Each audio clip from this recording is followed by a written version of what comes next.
నమస్కారం. రత్నల హరి ఛానల్కు స్వాగతం, సుస్వాగతం. కొబ్బరికాయలను ఎలా ఎంచుకుని కొనుగోలు చేయాలి? చాలాసార్లు తిట్లు తిని కొంచెం నేర్చుకున్నాను. అవి మీతో పంచుకుంటాను. కొబ్బరికాయకు 3 కళ్ళు ఉంటాయి.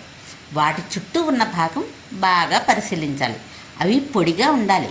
కనీసం ఆ కన్నుల పైన ఉండే పీచు పొడిగా గట్టిగా ఉండాలి.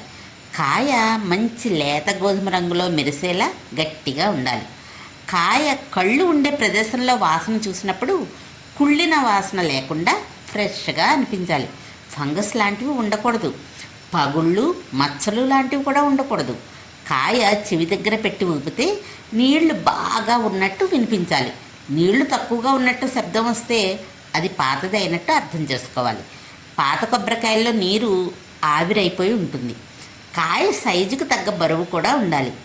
బరువు లేకపోతే అది ఎండిపోయిందని అర్థం. బుట్టలో ఉన్న కొబ్బరికాయలు తీసుకుని పోల్చండి.